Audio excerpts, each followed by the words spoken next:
Good evening, ladies and gentlemen. Welcome back to the Men in Red 97 podcast. I hope you are enjoying your time at Olive Garden as we are with the unlimited free breadsticks. Across the table from me is DJ. Such great Italian food here. Perfect Italian restaurant. Very much yum yum. As well as the other side of the table is Tim. You're so excited about the breadsticks and soup that we're about to get that you didn't even mention that you were the pole with a goal. This is how, he's literally salivating. It's like Pavlovian over here. Legitimately, I am so excited to have this very good Italian food right in front of me. And of course, all these free breadsticks. You know what's kind of funny is Alex Hilabrese, the Men in Red editor-in-chief, was just talking about how great and authentic the food at Olive Garden is and how it reminds him of his family's Italian roots. Yeah. Exactly like Nona cooks is, I think, the exact phrasing that he said. Yeah. Such perfectness. Man. It's possible that maybe Nona was just getting takeout from Olive Garden and putting it on the plates. Yeah. You would never know the difference. I get a feeling we are all currently being targeted from Syracuse by drones. I just can throw that out there. All right. Well, ladies and gentlemen, genuinely now, welcome to the Men in Red 97 podcast. It is after the season is done. The cup has been played out. It is that one team in Ohio that's such a yellow frickin' team that unfortunately has a third star above their badge, which is rather unfortunate, but what it is at this point. Yeah. Yeah. Did you guys watch the MLS Cup? I did not. I'm pretty sure I was out of house at that point. I did. I thought it was actually really interesting. Yeah, I thought it was a really good game. I was at a supporters meetup at the embassy on Taylor Street. So it was good being there with other Fire fans, talking about the game and talking about just, state of everything, the world that we're living in and everything else. But yeah, I mean, Wilfried Nancy has really had a very unique way of coaching his two teams in MLS. I mean, CF Montreal and then now the Columbus Crew, and they both have looked, I mean, they're frankly fun to watch teams. They go for it. They are willing to make defensive mistakes if they think that will get them more goals. They will just go for the offense. They will go for the goal. And that's amazing. It makes fun, entertaining soccer. And it's something that we haven't seen enough in MLS. And so one of the things that I really liked about them winning is that this is such a league of people that kind of do the Me Too thing, where I think now other teams are going to be looking for a coach that can do the same thing that Wilfried Nancy did, which is play an entertaining brand of soccer that is, enticing to fans and also win trophies with it. And that's cool to see, because it wasn't that long ago that MLS was the theory was you needed to kind of batten down the hatches and be really solid defensively and get a lucky goal on the break. And I mean, that was the sort of Red Bull golden era, which, won them a supporter shield, but it didn't make for entertaining. It didn't make for entertaining soccer. Well, as they were playing against the Fire. Yeah. Well, there's that. Well, which we'll say that we've spoken enough of that. I'm still angry about that loss on the end of 2013. I'm still angry about that. 2013, then there was 2017, which is kind of Tyler Adams' coming out party, where he, showed that he could ball. Yep. Unfortunate. I will say, I definitely enjoyed the game, but I tweeted this out afterwards.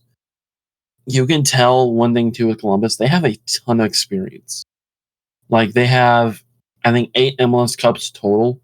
Before this year, they had 8 MLS Cups and 5 Supporter Shields, I think, across their players. They had a ton of experience. And yeah, they brought a lot of very, Darlington Nagbe, back in Ohio, 2nd MLS Cup with the team, 4th overall. I think there were actually only a couple of players that are left from that 2020 team, which just goes to show how quickly roster turnover happens in MLS. Josh Williams, I think, is one of the big guys that's still left, I think. Yeah, and I think that's there may be some bench players, not to minimize their contributions or anything like that, but not names that I think someone kind of casually watching a game would recognize. Yeah. I mean, it's like I mentioned in previous episode, just how quickly things can turn around, and Columbus has just shown that not only can they quickly, like you mentioned, they quickly turn their squad around, but they can also just keep results happening. Even when they didn't win in the previous year, they actually did fairly well for themselves. Unfortunately. Well, Columbus missed the playoffs in 2022, and they made it and won MLS Cup in 2023. And they basically in 2022 were where the Fire were in terms of goals and not far off in points and standings. I think they trimmed 7 goals off their goals against tally. They added 7 goals to their goals for. They obviously are playing a really very different style under Wilfried Nancy than they were under Caleb Porter. But it just goes to show that like a year and a change in tempo and things like that can revolutionize a team in this league. Amen, I say to that. Why can't that happen here?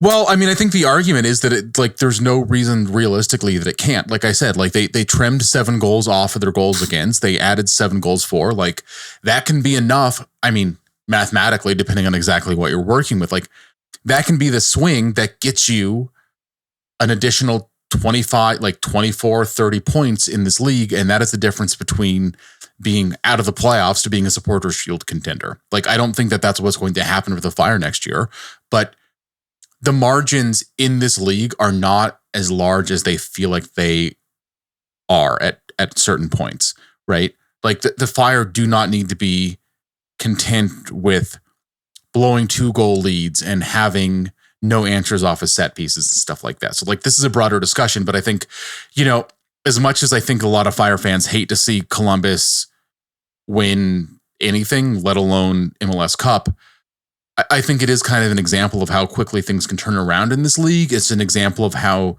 fun, engaging soccer can win in this league, which I think we all just want to see. And I think that it is kind of a model that like the Fire can learn things from. And realistically, it's a little subtraction and a little addition, and then those things together can make a big change in results. And I think that that's something that if you're a Fire fan, you're hoping the team does. Amen, I say to that.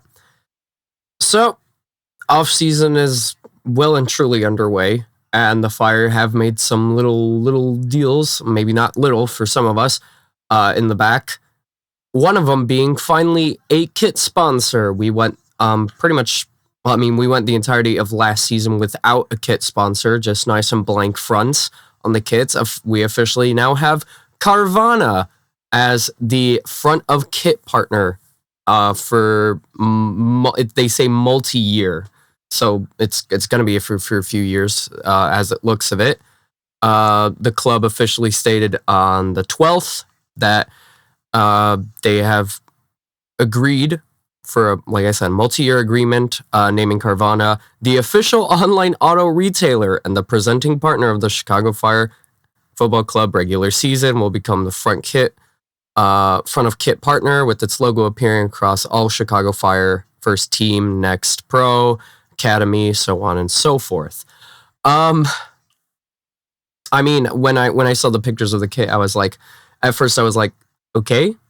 I mean, it's an interesting logo to say the least. One that does need to take, and that needs, a few seconds to click, that it's like, okay, this is what we're going to be seeing on the kits. This is what, when we get the new kit, the actual red home kit, this is what's going to be on there. So, what are y'all thoughts on this? So, I mean, a few things. One of which is it is kind of odd that Motorola had signed up to continue for 2023 until it turns out that Apple was going to be on the sleeve. And then they were like, well, we don't want to compete with another brand in our industry. The team announced Hyundai as a sleeve sponsor late last season. Like, I think that the first time they appeared on shirts, like in an actual match, were the game against Miami in October. And so that's the car company. They want to sell you cars, new cars through their dealerships. And then all of a sudden, the team's front of kit sponsor is a company that wants to sell you cars that are not new Hyundais because they sell used cars through their model. So I was like, I'm pretty sure sort of odd that, like, don't they also have a deal with GMC Buick or something like that? I'm pretty sure they had something going on there as well. I think the league may have one. I don't know if it's team wide. Okay. Or Well, I know the like league has one with Audi. Like there's like the league has one with Audi, yeah, and the league has deals with the Continental and like a bunch of other things, but that doesn't involve anything on the shirt. But it's kind of funny that like Motorola was like, there's a conflict of interest. We don't want to be in the front if there's somebody in our industry on the sleeve, and now we have somebody on the front that has a conflict of interest with the industry that's on the sleeve. It just sort of seems like it's sort of like a there and back again kind of situation. The other thing that kind of occurred to me is Fire supporters were told in a meeting in the middle of the season that the team was close to having a deal done. It was possible that they were going to get it done that year. But then when it got towards the end of the year, they said, well, we'll just wait. And they were told that there were two names, one of which was a big nationally known name that people would recognize, and the other was another nationally known name that was a Chicago-based company. So obviously Carvana is not Chicago-based. I think they're based out of Arizona. And a lot of Fire fans seem to take issue with Carvana because they have been suspended from doing business in Illinois twice. The issue was that they were issuing false registrations or were not processing registrations quickly enough so that people were driving away with cars that they had bought and paid for, but they didn't have valid registration. So if they were pulled over by the cops, they wouldn't have a valid registration. There was no proof that it was their vehicle. And obviously there was concern from a number of, places, including Fire supporters, that business model could put people's health and safety at risk if they were pulled over and there was a misunderstanding with law enforcement as a result of them not having a valid registration, despite having actually paid for a car. So one reaction I think I've got is this really the best that they could do given a year to prepare when apparently they were close months ago, and now this is what they're getting. It was not met with a positive reaction on Fire social media. Let me put it that way. And I think that that's something the team needs to be a little bit sensitive to, especially because like this is like the whole thing is it's marketing, right? Like it's advertising. And if you're advertising to people that are pissed off to see it, I don't think it's effective for anyone. True. I mean, like you mentioned, there's been the problem there with the whole, and there's a whole settlement agreement as well. And that says that Carvana admitted that in certain instances it failed to transfer title to the purchaser within 20 days from the date of the sale of vehicles. So yeah, no, that it's not a good look. And I know when you mentioned like the whole, like that we were looking at different sponsors and different companies that could possibly sponsor. I think one name that came was United Airlines, because if I'm correct, they're based out of Chicago, right? Yes, they're a Chicago-based company. Yeah, and I remember, and they are actually a front of kit sponsor for Wrexham over in Wales. And I remember someone mentioning that it was like, oh, so instead of like getting an actual Chicago team, based company to support a Chicago team, they're going all the way to Wales for that. Which, I mean, Wrexham is probably it's weird, but they're a bit more of a, I guess, more worldwide recognized club thanks to certain owners and whole. And yet apparently the sponsorship deal was not necessarily the amount they would have had to spend on an MLS front of shirt sponsor. There's a minimum set by the league. So I'm not necessarily sure that it would have been a cheaper investment. Having said that, I don't think that like the amount of money that is getting forked over for a front of shirt in MLS is really an amount of money that like United or a number of other sort of like blue chip companies around the United States would notice, even in the context of their marketing budget. So, yeah. All right. DJ, you have anything to say about the Carvana shirt? I have no strong opinions either way. I just really wish they would be sponsored by Aurelio's. If nothing else, because there's an Aurelio's in Naples. I think it's the only one outside of like the Chicagoland area.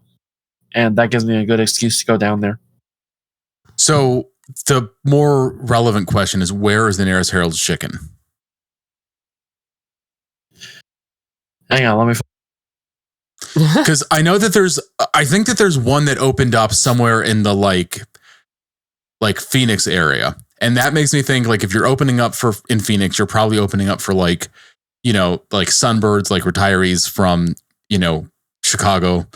And if you're opening up in Phoenix, that makes me think you'd maybe want to open up in Florida. And if not, with DJ, we've just given you a great franchise opportunity. So that's free business advice. Yeah, I was about to say, next thing you know, people who live in Florida, they'll look in the news and they'll see DJ opens up a Harold's. There is nothing in Florida. There's some in Georgia, though, in Atlanta. Huh. Yeah, all right. Bring them so down you're going to here. open up Harold's Chicken number CF97. Listen, I apologize. I'm more interested in that Aurelio's. Okay, that's fair. I mean, fair, yeah. Also, if I have an excuse to go down to Naples and talk to Peter Novak. That's all I'm saying. Swinging. All right. Well, let's move on to our next subject now, which is a left back swap.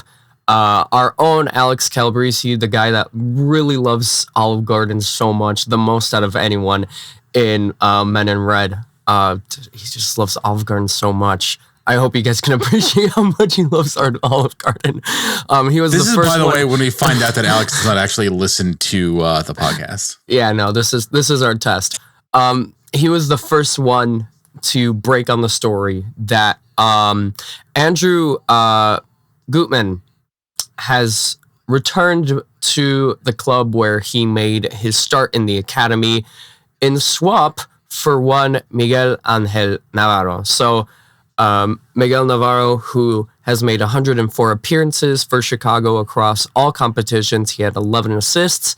Prior to Chicago, he pretty much spent his entire career playing in the Primera División in Venezuela.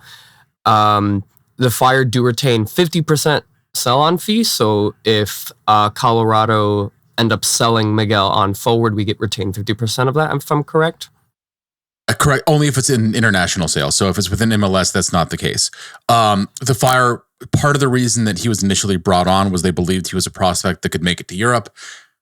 He's improved in his 4 years with the team. Obviously not enough where we're selling him on to like PSV for $2 million. So True. It's hoping for future growth. Yep. And to Romania with you. To Romania. And as we mentioned, Andrew Gutman is now a Fire player. He is 27 years of age. He did spend 4 years with the Fire Academy, signed a contract with the Fire that will run through 26 with an option for 27. And as we mentioned, the Rapids get Miguel Navarro as well as $450,000 in GAM funny money, which includes 225 in 24 and 225 in 25. Being the year. Additionally, as we mentioned, they will receive a percentage of future transfer fee if he is transferred to a team outside of MLS. As we mentioned, again, Gutman, he came from the Fire Academy, 107 appearances in MLS, 90 of them being starts, 10 goals, 10 assists as a fullback. And in the last season in 23, he tallied 3 goals, 5 assists in 18 appearances, 16 of which are starts with Atlanta United before he joined the Rapids, where he made 12 appearances and 12 starts in the second half of the campaign. Originally, the Fire did not sign on with Gutman when he was in the academy. He ended up going to Celtic. It didn't work out. And he came back. And according to his Twitter or X, or however you want to call it, it is a childhood dream realized. So yeah, it's great that it's a coming home party for Gutman. He wasn't given the option. Nelson Rodriguez did not want to sign him back when his time with the academy was up.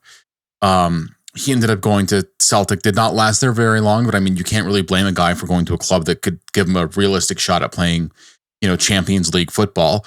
And came back and started playing for FC Cincinnati. So the guy spent 2019 and 2020 with the FC Cincinnati. Like, he's played for some absolutely terrible teams. So After that, I don't know if you mentioned that he spent some time with the Red Bulls, kind of sandwiched between Atlanta United. He was signed with Atlanta, went on loan to the Red Bulls, back to Atlanta, where he played most of his season, then the Rapids. So he's been around a lot of teams, but like it seems like hopefully this will be like a landing spot where he can stick for a while. He brings more of an offensive edge, I think, than what Miguel Angel Navarro brought, who typically he was more of a stay-at-home defenseman. He didn't contribute very much to the attack. Like, I don't believe he had a single goal in MLS play during his time with the Fire, although I don't actually have numbers in front of me. Gutman has reliably gotten, a couple of goals a season. I think he had a 4 in 2022, 4 again last year. So he adds another dimension to the attack, which I think really does change the calculus, not just for, having someone that adds those goals, but it also changes the way that you have to defend against the Fire. When you think that the left back is not going to be coming up and acting sort of like a wing back and joining in the attack, you defend the other guys that are on the attack differently because you don't have to cover that space. Like mentioned, it's a childhood dream come true. I mean, of course, we've mentioned in the past that the Fire are definitely going for a more homegrown or just like nearby revolution with players. Did you guys check out the photos from the signing too? There's one of him with his family. Yes, I did see that one. And it's kind of funny because it's him with, I think his mom, maybe sisters, I'm not entirely sure, everyone that's there. But his brother and his dad, and both the brother and the dad are bald, just like Gutman. Nice. So, well, here's just like you. So that's the secret hope. Bald guys with like white bald guys with like beards, like short beards. Me and Alex Campbell. The thing is, like, Fire, like, the team distributes swag to people. Like, there's like t-shirts and stuff we'll give out periodically to all the players after matches, and you'll see players like in the dressing room with them. And the thing is, like, to a certain extent, all bald white guys with like short beards look alike. So we're hoping that maybe we'll get some of that swag. Maybe a little bit will actually come our way. And I'm like, oh, sorry, that's supposed to be for Andrew. And we're like, nope, you gave it to me. It's not coming back. One thing to note too with Andrew, the Fire used to have a reserve team. Andrew played on the reserve team back in 2014, and he was decent enough, but he didn't play under Klopas. So this is Andrew's first time under Klopas, and I feel like that's a much better situation than if he had signed under Veljko Paunovic. Because, full honesty, it was in the 2019 season. If I remember correctly, our big left back was Jorge Corrales. Yeah. I don't think, yeah. It was a different era. And it's a little finish what we've started, sort of. Yeah. So again, like, he wasn't given the opportunity, from my understanding, to sign with the Fire. It wasn't his choice. The team did not want to sign him and at that point, frankly, the team was not signing a lot of guys out of the academy. Yeah. That's one of the things that we don't talk about a lot. Like, I know there's a lot of flack that goes Heights' way, and some of it's fair, and some of the credit for signing academy products does not directly go to Heights, because I think it's not 100% him that is responsible for it. But the team has done a much better job signing guys out of the academy since Joe Mansueto has purchased the team than they did before that. Yeah, like I was mentioning, the club has definitely, over the past few years, and especially since Wiki, I would say, since near the end of his tenure, the club has definitely taken the approach of going local talent. Like I said, either players from the academy or players from the region, or like maybe not like Chris Mueller, for example. He played in Orlando, but he is just outside in Naperville. I think, going on that point, I said this before, it says a lot that 3 of the greatest homegrown talents of Empire history signed in 2020. Like, without a doubt. And you can't entirely, of course, you can't give it all to Heights, but getting them after everything that the Fire had done with previous homegrowns, like Victor Pineda, especially Victor Pineda with Mauricio Pineda. And yeah, it certainly was a change in tenor, right? Like it was a change in tenor. Now, I mean, obviously, like coming in, you don't get credit for developing the homegrowns. That was done by people that were working in the academy before Heights was there. And so there is a certain amount of credit where credit's due, where like Portland basically didn't have an academy. And as far as I can tell, like their academy is, I'm not entirely sure how seriously they take it to this day. So obviously the Fire took advantage of some of the talent in the area. I think there was more talent that they could have developed, but they did a good job signing products out of the academy that were in a place where they should be signed, which not every team in MLS does. And when you do, they are very cap friendly, and they really do help you build your roster in ways that help the rest of the roster succeed. Yeah. Speaking of roster, Tim, do you have any hints to give us in terms of what moves to look out for on the horizon? So I would expect that there will be other moves that are made in the near future. I would say in the next few weeks, both some internal moves from within MLS as well as external moves. The team obviously has a DP position available. It would be unlikely that may be decided, and there may be hints that come out publicly and increasingly publicly in the next few weeks. But the DP player is likely to come from almost certainly to come from overseas, and those can't really be. You can announce things whenever you want, but it can't be an official deal until the transfer window opens, which doesn't happen until January for the most part. So expect some hints and rumors for the DP slot. Likely there will be some more departures, and likely there will be some more significant additions from within MLS before the year is out. All I'm saying is I hope we get somebody that has a lot of MLS experience. And the team is aware of that. Like, team sources have been talking about the recognition that players that are good are not necessarily a good fit for MLS. So one of the examples that was given to me by the team was Osman Dubia, where he had a very effective game against Club America. And Club America plays in a style that is not seen in any team in MLS. And the fact that he was a good player against Club America, which is, honestly, one of the top teams on the continent, but was not that effective of a player against a lot of MLS opponents, I think sort of solidified things in the front office's mind, or parts of the front office, certain individuals in the front office, that it isn't just about, it's not like FIFA, right? Like that's not the way that, or EA FC now, but like that's FIFA. Not the way that, yeah, thank you. It's always going to be FIFA. But that's not the way the real world works, where it just because it's not like a certain level of skill is a greater number than another thing. And so someone will succeed in the league or won't succeed in the league. You need to be a good fit for the league. And MLS has typically a certain style of play. And that means the players that can succeed elsewhere don't necessarily succeed here. It's also a demanding league physically. It's, a league that is unique in the way that it's refereed. And I don't mean that it's worse refereed. I mean, like, I have highlights of Doumbia getting away with things like that were not called at all in Switzerland. That would be a red or a yellow bordering on red in MLS.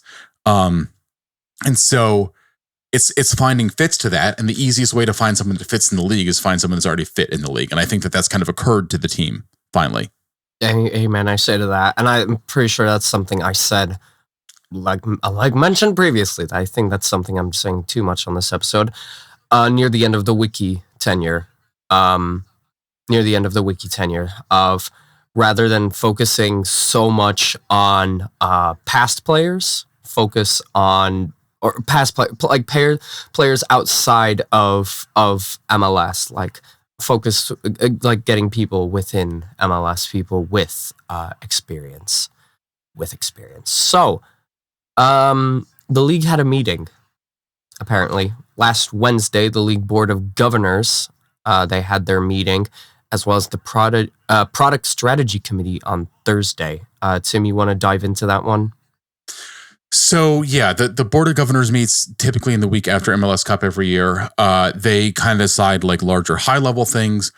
And then there's a product strategy committee, which is really the one that I think matters the most for a lot of MLS fans, because they are in charge of essentially the product that you see in the field in terms of like, what are the roster rules? What are the roster composition rules? How does that all work? And out of those meetings, on Thursday, we learned of a couple things. Nothing really that major. There were some rule changes announced from MLS Next Pro. So the off-field treatment and time subs rule are getting copied over from MLS Next Pro, which anyone that watched MLS Next Pro over the past season is kind of familiar with the way that those work. So the off-field treatment rule basically, if a player is on the ground for more than 15 seconds, the referee stops play, the player is allowed, the medical team is brought on, and then the player's removed from the field of play and then can come on after a minimum of 2 minutes. So it basically says, if you're not good after 2 minutes, you have to be viewed for treatment and you can't come back, or after 15 seconds, you're off for at least 2 minutes. The time substitution rule basically just encourages players to get off the pitch when it's time for them to get off the pitch. If like the number on the board shows up, they have to get off in 10 seconds. And I mean, there's a little nuances there. Like, so if two players are kind of injured at the same time and they're both taken off the field, they both have to enter the field to play at the same time. So that anyone that watched MLS Next Pro last year, they kind of have seen those. They do have an effect on net of speeding up the flow of the game. It also encourages players who may be trying to sell an injury to a referee for a little bit too long to kind of get up and play, because if they don't, they will be removed from the game for, a minimum of 2 minutes. They'll effectively give the other team a little a power play, like in hockey. Right. And it is sort of funny, The Athletic had a story about a player that stayed on the pitch and had to be removed for 2 minutes. And the coach afterwards asked the player why that happened. And he said, well, I thought about coming off, but I was in the middle of the pitch and I just thought how ridiculous it would look if I was like rolling, like literally like rolling on my side all the way off. Because if you go off under your own power, you can come back on whenever you want. Mm-hmm. So yeah, I mean, but it does have the effect of kind of speeding up the game a little bit and just kind of improving the play equity. The other kind of like small things that I think are just like pro fan and pro everyone. As we saw in the Women's World Cup, there's going to be in-stadium VAR announcements. So when there's a VAR decision, they, not only do they do things like, point towards the center of the pitch or point towards the goal, depending on what's going on, they will actually make an announcement of what the decision was. Now, they don't talk about the process, so it's not quite what NFL fans necessarily are used to. Like they aren't quite that detailed, but I think it's better than nothing. They'll at least announce it, because sometimes when you're in the stadium, it's super difficult to tell what is going on. Instead of like, all of a sudden you see the game is paused and you just hear the previous play is under review. Or, well, I mean, that's what they say in football, but you just see on the big screens. That's the thing. You're imagining them saying the previous play is under review. Well, no, I don't imagine them saying it. I just know that I'm pretty sure the PA announcer does say something, that there's a VAR check in progress. And there's a sign that says VAR check. Yeah. But they don't announce what is being reviewed, and they don't announce what's being reviewed. And that's why, and even after the decision is made, it's like, okay, what happened? They don't show anything like on the screen, or they don't like clarify anything. That's what I meant to say. And now they'll announce what the decision is. Now, like obviously for some things, it will just give you a little bit of a heads up if you weren't really paying attention. Like if you were like turning and talking to a friend during the review and like you missed the way the referee was pointing, then you're like, oh, it's a penalty kick. Like now they will say like the decision on the field is that it's a penalty. Like they'll announce that. They won't say like, it's a penalty kick because the player was determined to have like whatever, like, because it was determined that there was a handball by the way that the player made his body larger like they're not going to say that. Mm-hmm. But they'll say what the outcome is, which is, I think, a step forward. Yeah. And then the other thing, which was actually on the list of recommended changes from IFAB over the past year, which I think is going to be very welcome for a lot of people in Stadium, is that the clock will not stop. It can't stop. It won't stop. When they announce stoppage time, anyone that's been to a game, at 45 minutes at the first half, it just stops. At 90 minutes in the second half, it just stops. Oh, that's true. And I remember, and I always have to like check my watch at the moment they announce how much time it is, so I can be like, okay, this is about how much time there is left. Yeah, you and I are exactly that kind of person. I mean, like literally, like there was a guy that used to sit by me years ago that literally brought a stopwatch to games. I mean, guy was serious about it. And now the clock will continue to run. So obviously that doesn't tell you all the information because you still aren't in the referee's head and them thinking, well, you know, the ball was out of play for this. So even though I said 2 minutes, it's going to be, you know, I'm going to let it go for another like 15 seconds, see what happens. But at least there will be some indication of how deep into stoppage time you are that is visible to all fans at the stadium. And, you know, that isn't a big change if you're watching a game on TV, but I think is a very welcome change for anyone that is there. And that also, I think, will help to the extent that like fan reaction is important to the way that you watch a game on TV, because now fans will have that information and they will react in stadium as if they have that information, which I think probably does help just with the atmosphere and stuff like that a little bit in cases where the game is up for grabs in stoppage time. Yep. Some other roster rules have also been announced/changed. Discovery slots, there's now only just 5 of them. In terms of GAM, teams can now get GAM for some DPs who make about less than 1.6 millions. 1.6 million. Million is a TAM threshold, so like that's going to go up a little bit to like 1.7, 1 point over that. But yeah, it's that is such like an inside baseball change. Like if you recognize how that affects the way that teams treat their rosters, like congratulations, you're probably in the like top 0.1% of MLS sickos. Yeah. There's also been some slight adjustments for international slots. The Fire have currently 7 out of their 8 used, though that number will probably be changing in this offseason. And that is it. So the roster rule change, though, the international slot change is kind of relevant for the Fire because historically the rule had been as soon as you got a green card and got permanent residency status, you no longer occupied an international slot. The Fire were very effective at taking advantage of that over the past few years since Joe Mansueto owned the team. And were able to get several players that had occupied international slots to be domestic players quickly. I think as a reaction to that, teams complained and the Fire, and they changed the rules so that you basically were whatever status you were at the roster freeze date, which happens before the beginning of the season. So sometime in February. That makes sense. Now, because I know in the past, in the recent years, there's been a ton of players that have come to the Fire as international slots, and then they would come in, get their green card, and officially be taken off the international spot. Exactly. I know the Fire did that a lot.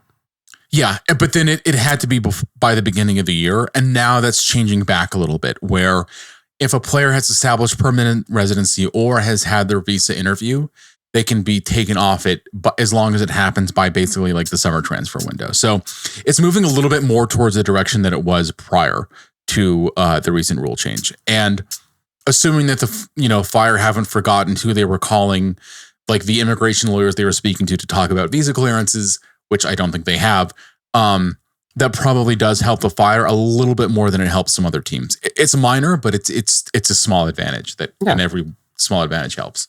Yeah. And then, like mentioned, that's pretty much it in terms of changes. There's not going to be a 4th DP. There's not going to be any TAM level changes. No salary increases or anything that some fans were hoping to see, especially with the things that Inter Miami is doing. You know, of course, the addition of Lionel Messi, as well as who has just announced that they're going to go to Miami. Was it Luis Suarez? Suarez is the rumor, yeah. Yes. On a TAM deal for what it's worth. So Apparently that would not affect the number of DPs, or like the number of DPs would not affect whether or not he signs, if rumors are to be believed. And I've been told from someone in Miami that there are several other targets that they're working on, which would also be similar large names that people that have watched soccer in Europe over the past decade would easily recognize in case the Suarez deal falls through. Yeah. And if you want to read more into this, of course, you can head on to menred97.com, where our own where our editor-in-chief, Alex Calabrese, has an article about all these titled "The Messy Area: Are MLS Roster Rules Holding Back Progress?" Yeah, and I don't know how both of you feel. I mean, there were rumored to be a number of different kinds of changes. I heard hints of some of them. As recently as the day before the meeting happened, The Athletic was like, Paul Tenorio from The Athletic was reporting that the changes wouldn't include a fourth DP, but would at least include a somewhat sizable change in the way that TAM players counted, raising the TAM limit somewhat significantly.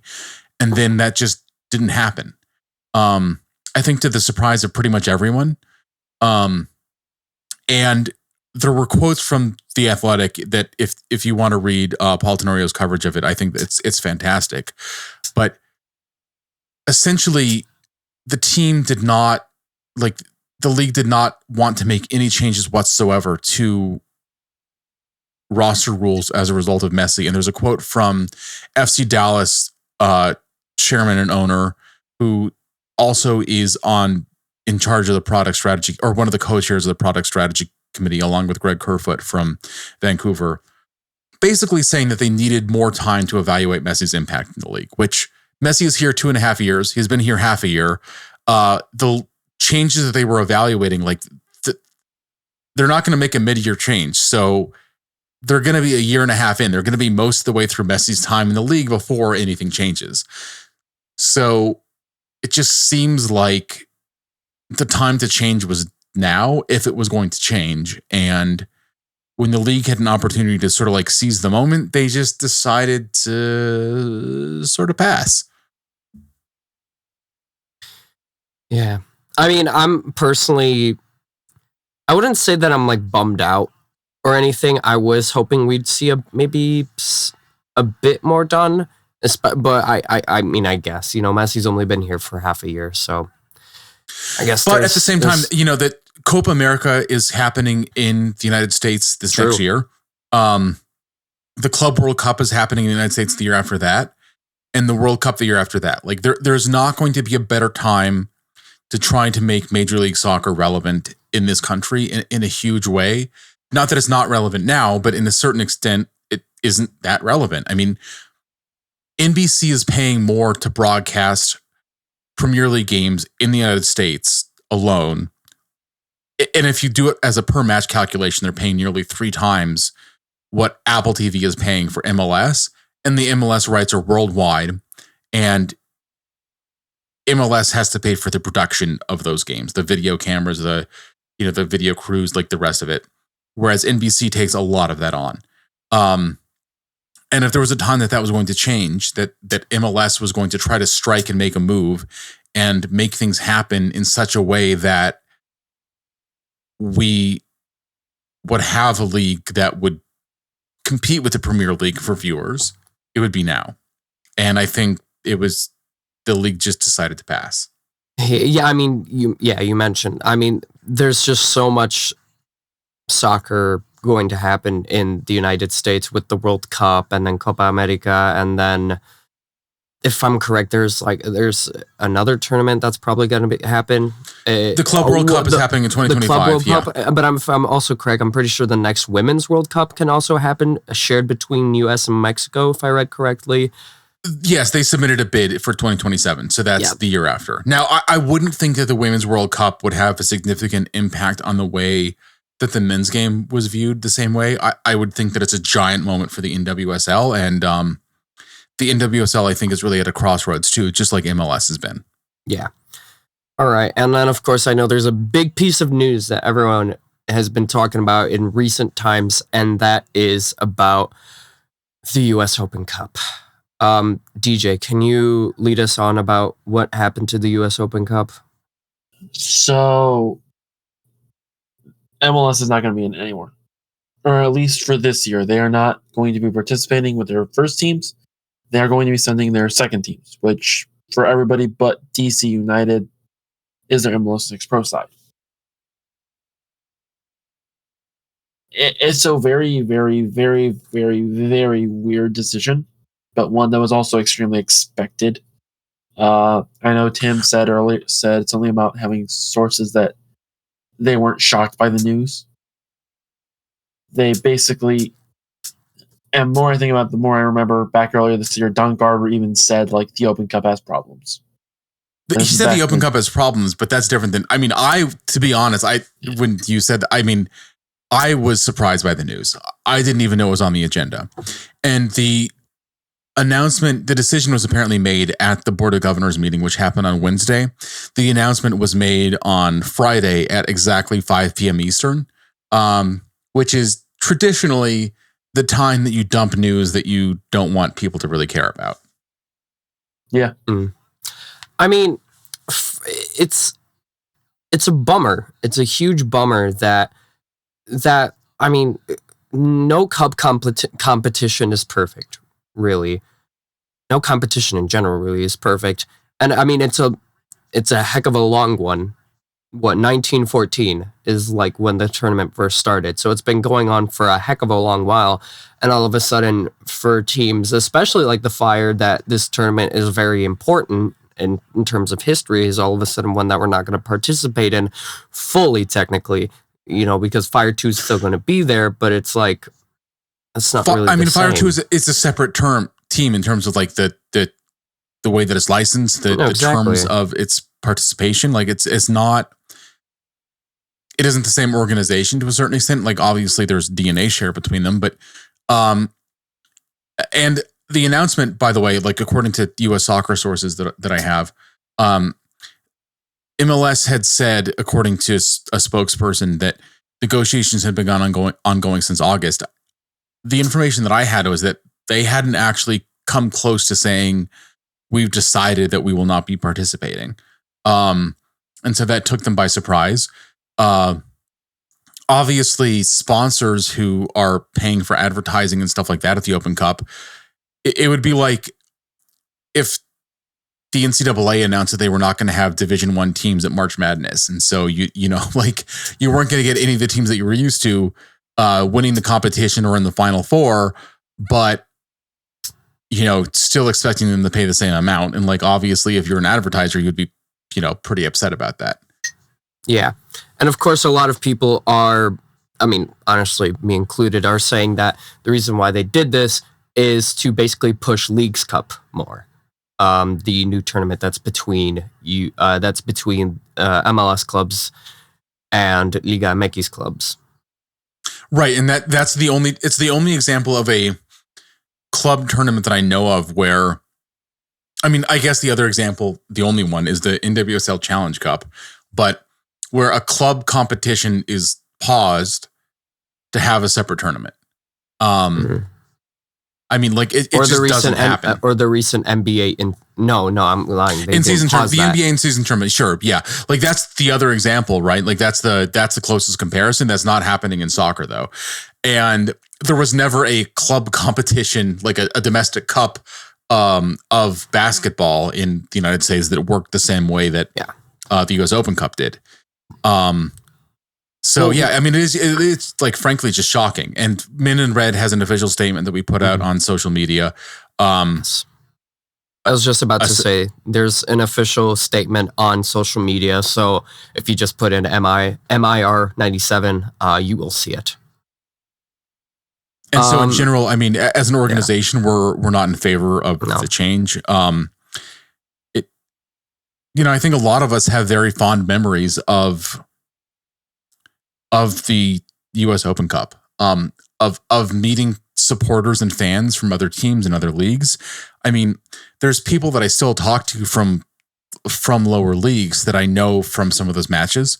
Now, there had been attendance issues and there had been broadcast quality issues and stuff like that.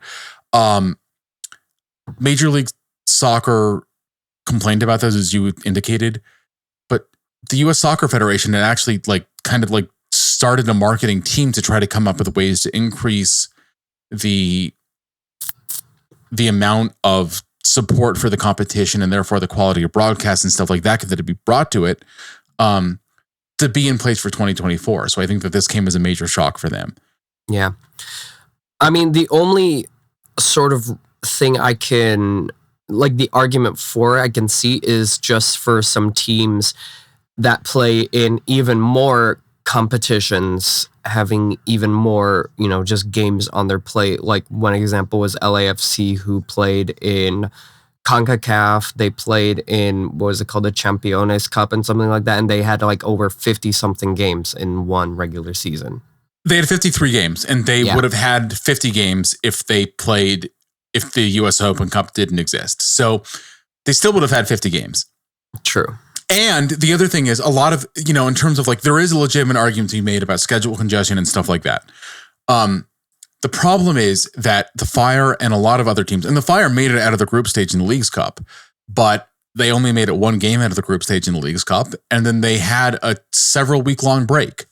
That just doesn't happen. That's why pretty much everywhere else, there are midweek games in international or whatever competitions.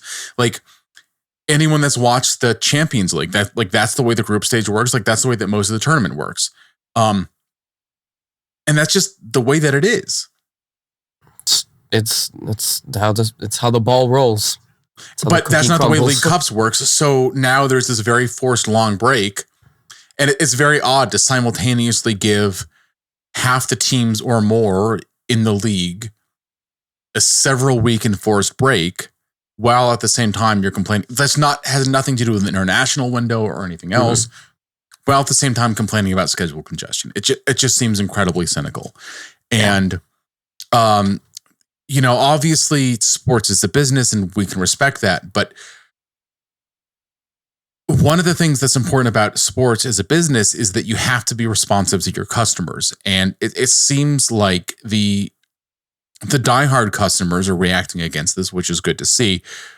It's yet to be seen if that actually results in a change in how the league views this. But I do think this could potentially be a real transformative moment for the league one way or the other, because it could, on one hand, potentially make it seem that the league can just do it at once and fans will lap it up and accept whatever the changes are that are made. And the way that would play out is we kind of shrug and just ignore that the Open Cup games aren't happening and go to the Leagues Cup and cheer and stuff like that. And then the other way is that the Leagues Cup becomes, which was not that well attended, by the way. I thought that any game against a Liga MX team in Chicago would be incredibly well attended. Alan, did you make it to the game against Puebla in the group stage? I was there, yes. So it was 13,000, 14,000 people there. It was at Bridgeview. It wasn't that well attended. And the crowd was not 100% Fire fans. It was maybe 60-40, potentially even favoring the Puebla fans. And so when the issue is when one of the issues the league is talking about is that US Open Cup games are not that well attended. I mean, that Leagues Cup game was not that well attended. The one against Club America was well attended, but I mean, because it's Club America. Exactly. Club America could have filled Soldier Field. It doesn't they could have played a 7-year-old AYSO team and they still would have filled Soldier Field. That is just the draw that team has. But the tournament did not really seem to resonate that well with Fire fans. And again, because you're averaging something that was under what the Fire were averaging in attendance, even excluding the Miami game. And that's despite the fact that half the fans were not there to be Fire fans. So it doesn't seem like that tournament had really resonated with that many people. So it seems like now the league has kind of given itself a new problem where you've made people that were already skeptical about the Leagues Cup more so. At And if the idea is to make people to become MLS fans by seeing a Liga MX team that they kind of like but don't love in the Leagues Cup play an MLS team, it just seems like that is just, more prone to backfire than ever. Yeah. All right. Any more remarks about the Open Cup and that decision before we wrap things up? The league did say it was a 24 decision that they were trialing, and that that things could change for 2025 and from then on. Based on the reactions, I mean, part of it I think is just the fact that they don't want to have they can't have the Leagues Cup happen when Copa America is happening. They're not taking a break for Copa America. And so 2024 is a uniquely congested schedule in a way, especially with Messi here. But because of that, I would be very surprised if it continued for 2025. But I think it is a real trial for the league and how seriously they take the opinions and thoughts of their diehard supporters to see if they do reevaluate the decision for 2024. All right.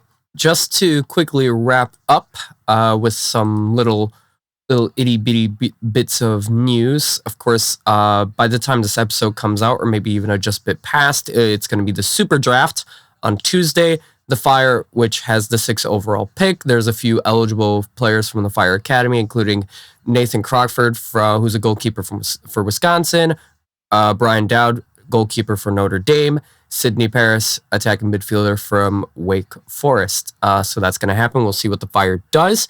The schedule drops on Wednesday. The re-entry draft is on the 21st.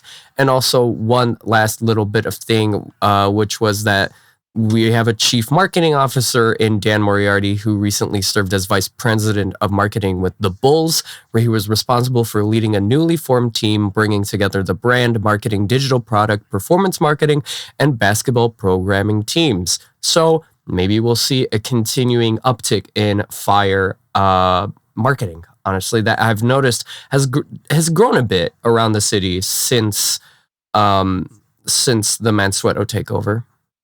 Not a bit. I mean, tremendously. Well, I mean, yeah. Yeah, you have there's murals and everything. Yeah. So it's great that they're it seems like the commercial side is hiring a lot of smart people. And they're doing a lot of, smart things. I think we have to see this, the sporting side grow too, because otherwise there's a certain element of other than that, Mrs. Lincoln, how was the play? Yeah. Yeah.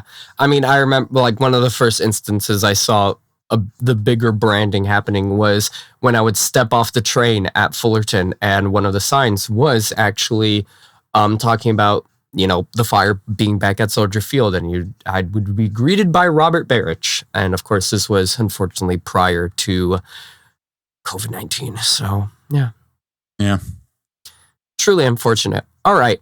So, ladies and gentlemen, hopefully you have enjoyed this episode of the Men in Red 97 podcast.